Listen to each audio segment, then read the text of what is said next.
Well, greetings, test takers. This is Dean Tinney. I'm coming to you from my studio here in fabulous Las Vegas. This was a question that came up about locked and cross markets. So I always suggest you make an exhibit. Here they give you an exhibit, but I would add to the exhibit. So anytime you get a quote screen kind of a question, either if they don't provide you an exhibit or they do, you should always take the time to kind of get comfortable with what's going on. What I mean by that is you should be able to look at this and said the market maker buys at the bid. And let's put that over here. And let's just clean this up a little bit.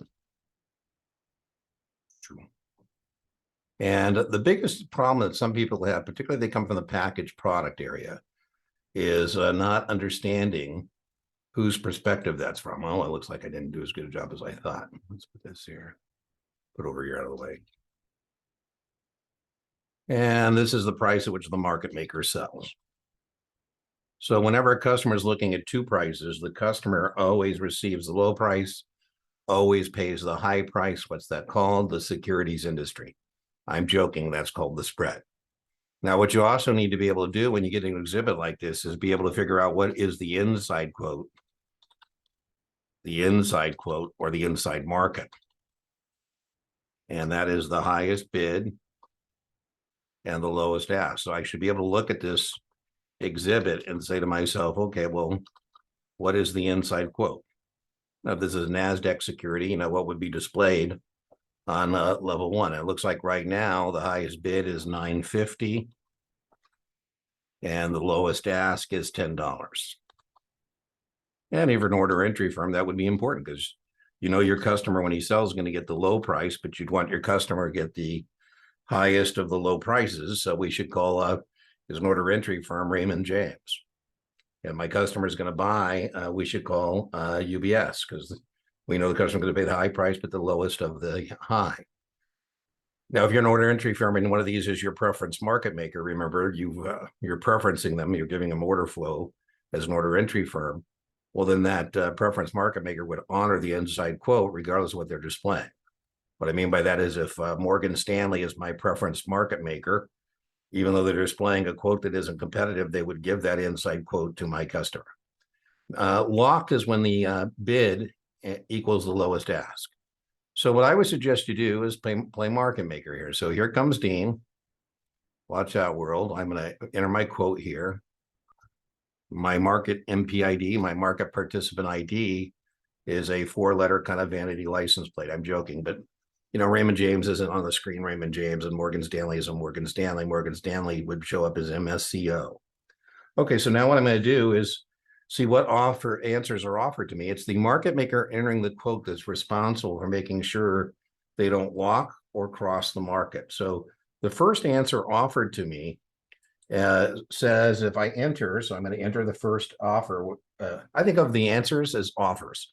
They're offering you 4 choices and one of them is the right answer. So I put up, show up on the screen and I put up 10, 10.50. Boom. It looks like indeed now that what I have done is lock the market, right? Because my bid is the same as the lowest ask. Now, not testable. It is testable, no locked, but what I should do in the real world, this is not testable, is if I want to buy it at 10, I should call UBS and say, hey, listen, you want to sell at 10? I want to buy at 10. Trade or move. Not testable, but trade or move. Either, give me all the stock you got at 10 or move that asking price away. So that would be a lock. So it looks like if they ask me lock, choice A was offered to me. Looks like that's it. Let's say what choice B is. So far I like choice A. Choice A says I enter a quote at 9.75. 9.75, 10.25.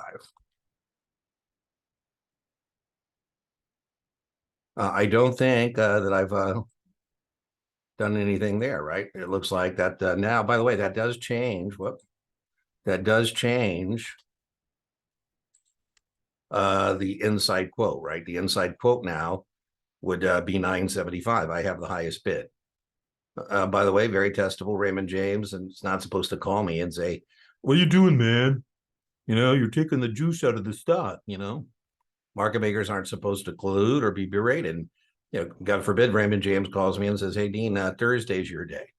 Today's Monday." And so I have the inside quote on the bid, and Tuesday is Morgan Stanley's day, and UBS is, Wednesday is UBS's day. And now there's a fourth market. Thursday is yours. And then Friday, we actually compete. No, right? So that doesn't have any problem there. That doesn't have any problem. Let's see what choice C says. I enter a quote. Now, again, I keep stressing this to you in these little videos I'm making for you. Make sure you make an exhibit. Don't be trying to do this in your head. Make an exhibit. Choice C says I enter 975. And again, I don't think there's any problem there. By the way, now I have the inside ask, right? So now UBS is probably upset with me. I'm joking, but the point is here, it's supposed to be competitive, right? So it makes sense, by the way, that I'm competitive on my asking price, but not my bid price. It doesn't necessarily have to be true, but now the level 1 would update and level 2 would update because level 2 includes that. And the new inside quote would be 950, 975. Now this exhibit is missing size, but my minimum size would be 100 shares. That's very testable, right? If I'm displaying size, I would have to honor size. Okay, so let's see what our last choice is. Whoop. Our last choice says I enter 950, 990. So let's try that. 990. 950, 990. Oh, so now we get 2 people at the highest bid on the inside bid, and 990. Ooh, I'm being aggressive here. Watch out, world. Here comes Dean, right? Nothing wrong there. I now have the lowest asking price. I have the inside ask.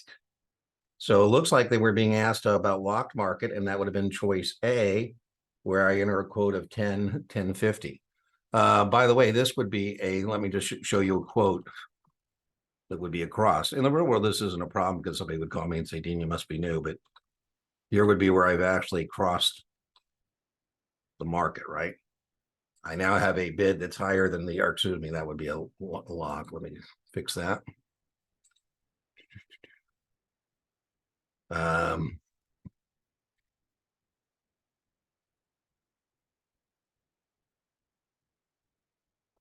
I must be new, right?